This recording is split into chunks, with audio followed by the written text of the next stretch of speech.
Namaskar. Good morning. This is Ramesh Kumar from Drivers Dunia. Today is 3rd April 2018, Tuesday. The time is 7:30. I would like to begin a new series of talking to the stakeholders in the transport ecosystem as regularly as possible. Last week I was traveling in Maharashtra road trip. Did almost 1,000 kilometers on road, not in truck, of course, in car, halting at multiple locations or watching things through the windows and stepping out and meeting people, blah blah blah blah. Uh, from Nagpur to Nanded, say around 350 kilometers one way, so that's 700 kilometers. Then I did a Bombay Nasik, say another 300 kilometers, roughly 1,000 kilometers I did on different days, obviously. Nagpur is also the constituency of Federal Minister for Road Transport and Highways, Mr. Nitin Gadkari, a man renowned for his dynamism and performance focus. During his tenure as PW Minister in the BJP Shiv Sena government more than a decade ago in the state of Maharashtra, he was credited with creating the excellent flyovers and his stress on concrete roads. And he really did a wonderful job, no doubt about it. Now he is linking Nagpur with Bombay, the commercial capital with the center of India. Nagpur falling in Vidarbha is without, it definitely is needs connectivity. Center of India and strategically located, connecting all four corners of India. In fact, many logistic companies or 3PLs are all already setting up mother warehouses in Nagpur following the rollout of GST last year. It's almost 9 months or something since the GST rollout. Trying to bring a one nation, one tax system and idea of creating a seamless movement of anything and everything, particularly with reference to cargo. Okay. Talking about Nagpur to Mumbai, friends were saying that earlier it used to take more than 10 plus hours to reach either direction. With this expressway coming up, maybe by 2020, if not earlier, it will slash the travel time drastically. Maybe 5 hours, 6 hours. Currently, I traveled on that stretch and it's mostly a 2-lane. So, watched trees being cut on both sides of the existing 2-lane road and leveling happening for an expansion on both sides of the highway. A lot of work is on ground.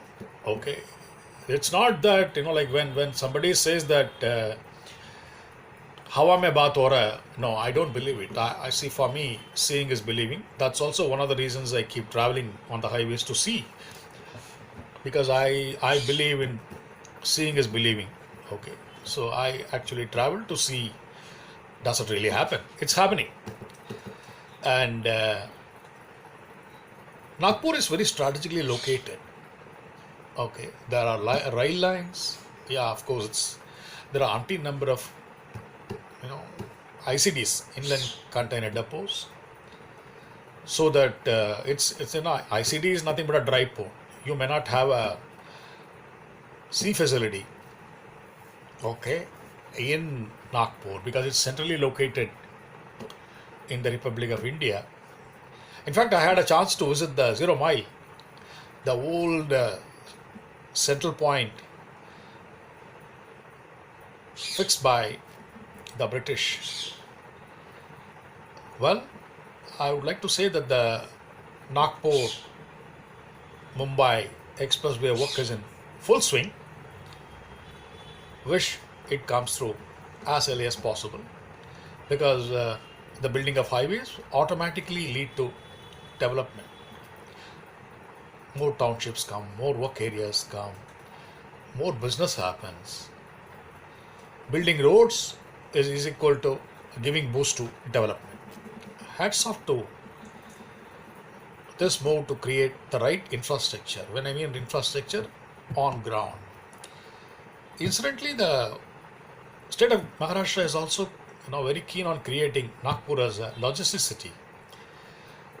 It has already come out with the policy document how it plans to move ahead. It's good. I am very happy about it. The only request is that what is there on the piece of paper gets converted into a reality. It will be a big boost. It will lead to that region really getting industrial development. There is always a hue and cry that the Vidarbha region gets neglected. And let's not forget the fact that both Mr. Gadkari as well as Mr. Fadnavis, the Chief Minister of Maharashtra, are from Nagpur. So they have a political interest as well. That apart, the infrastructure is like, is building a house, building a national asset. Good. So, after a day-long trip to Nanded, which is around 350 kilometers, and a very, sacred Sikh religious place. Okay. So, the purpose of the visit to Nanded was there seems to be a lot of harassment of tractor carriers. Okay, so the tractor carriers are harassed under various pretexts.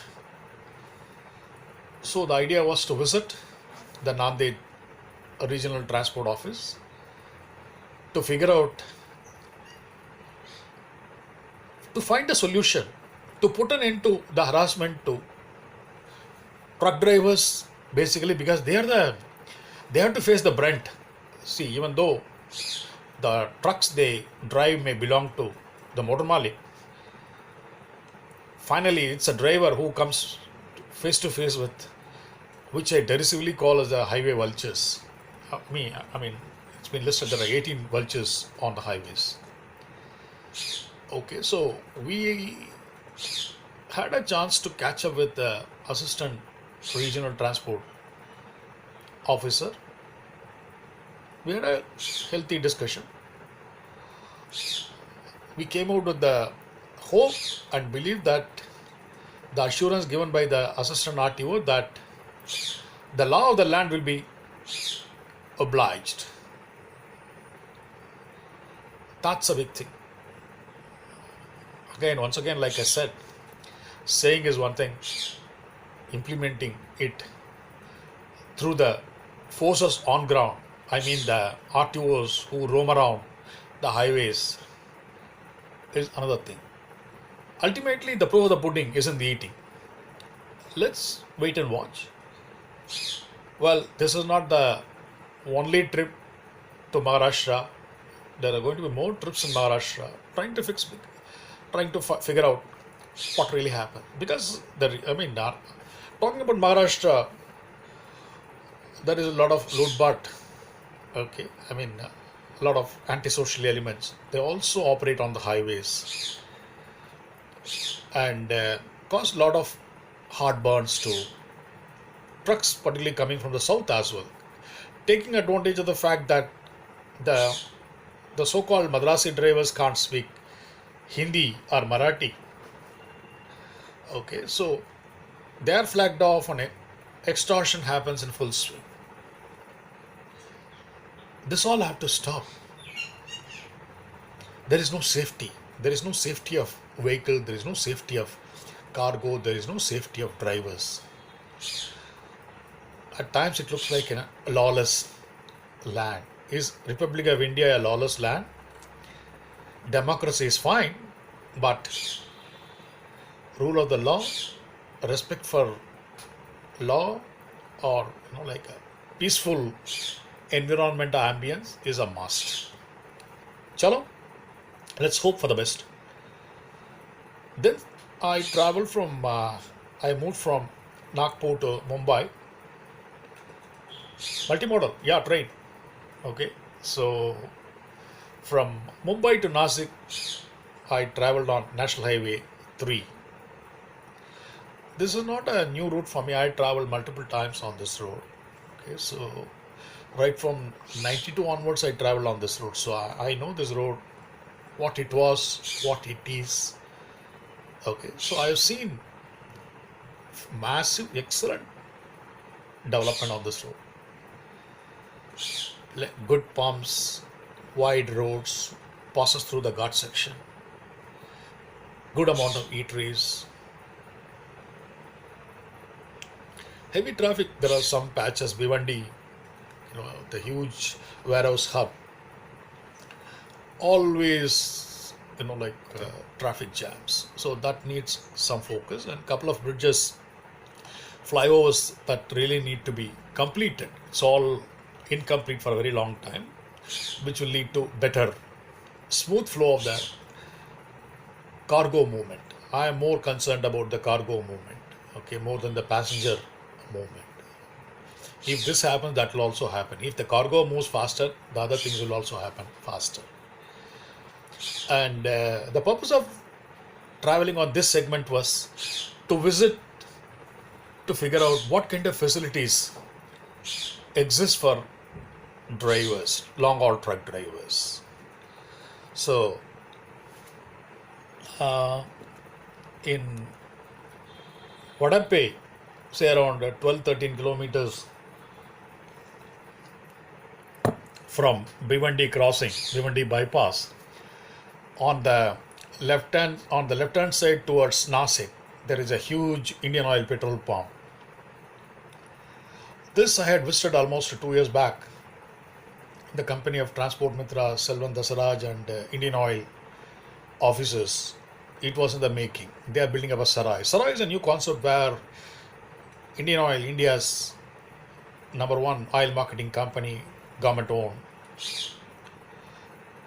has started building up wayside amenities for long haul truck drivers.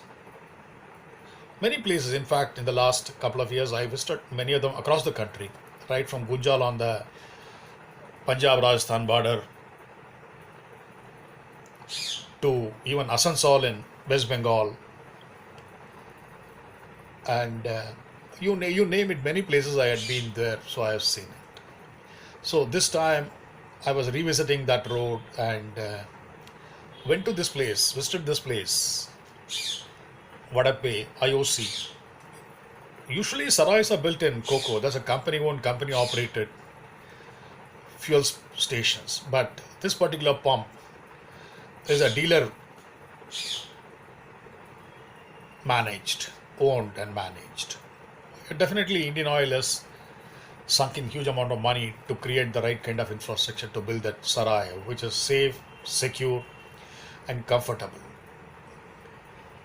Boom barrier, entrance and exit for trucks halting and resting. There is a driver restroom, there is a dhaba, a hygiene dhaba.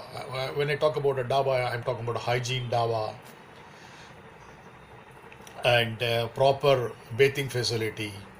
Okay, a driver can halt his vehicle in the belief that his vehicle cargo is safe and he can go and sleep peacefully, undisturbed. It's a good move. It's come up well, and I really liked it. And I also had a chance to catch up with DHL. DHL is a global freight forwarding giant. It has also, entered the line haul.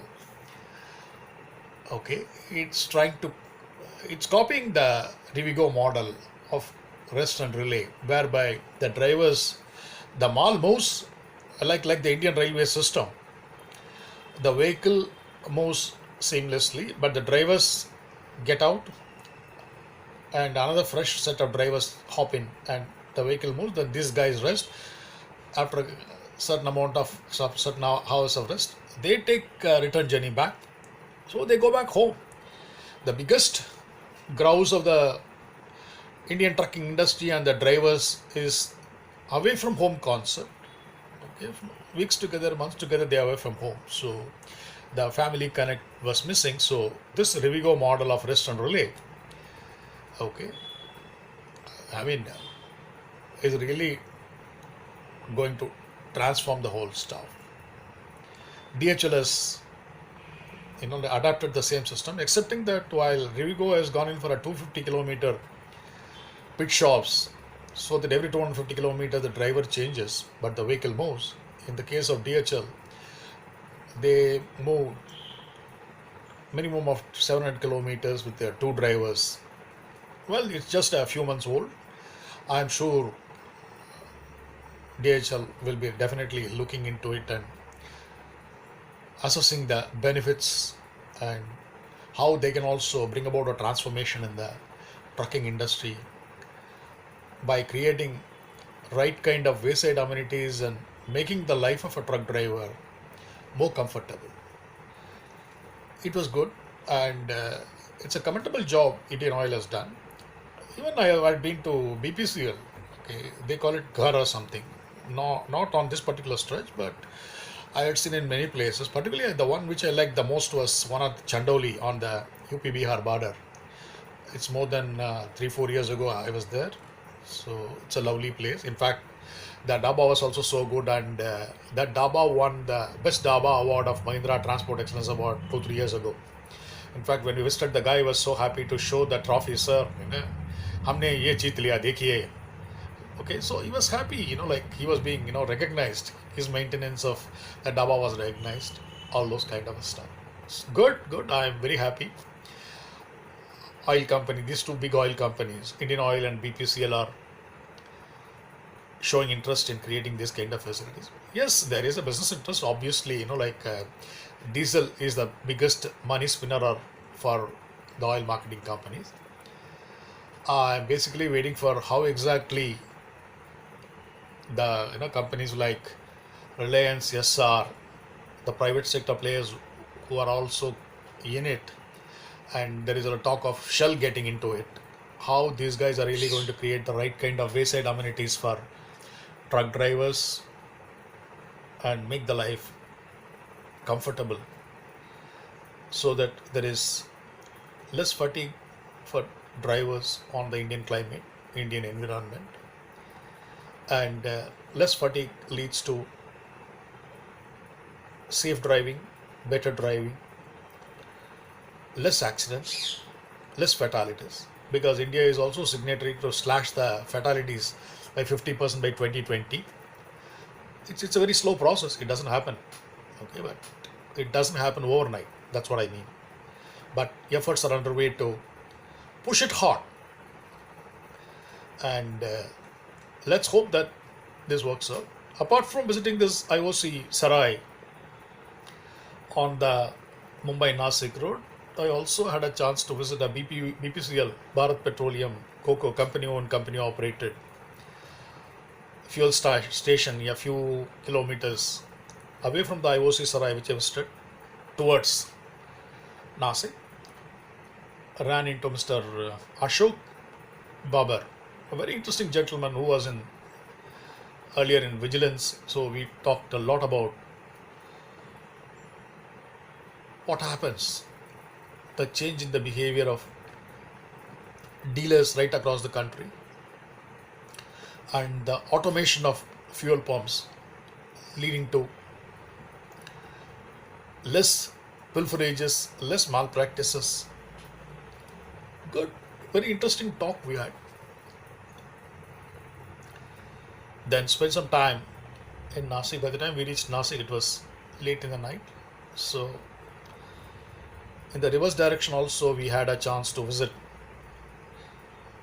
two more pumps on the left hand side again towards Mumbai, Both belong to IOC, third generation entrepreneur, fuel pump owner. So he took us around. He's also into expansion mode. Yes, on the driver restroom facility, it was a very small initiative, but it doesn't matter. At least there is a concern for the truck driver. Then closer to Fatak, what is it? Arjun Fataka, whatever it is, closer to Bhiwandi, I visited one more pump. It's a big pump. It is likely to become another Sarai or something. Mr. Shuklaji, an old friend whom I met a couple of years back, was very much in the hot seat, took us around, showed the driver restroom, which was also there last time. Well, it's all very, like elementary, but yes, there is a place to sit while they rest, watching television or just chit chatting. That's all okay. But with the likelihood of Indian Oil and this particular pump moving up the ladder by converting into another Sarai kind of a stuff, that will add extra restroom facility for drivers. Good. That's all for this edition of Let's Talk. This is Ramesh Kumar of Drivers Dunia signing off on 3rd April 2018, Tuesday. Thank you very much for watching. I'll be back soon. Bye.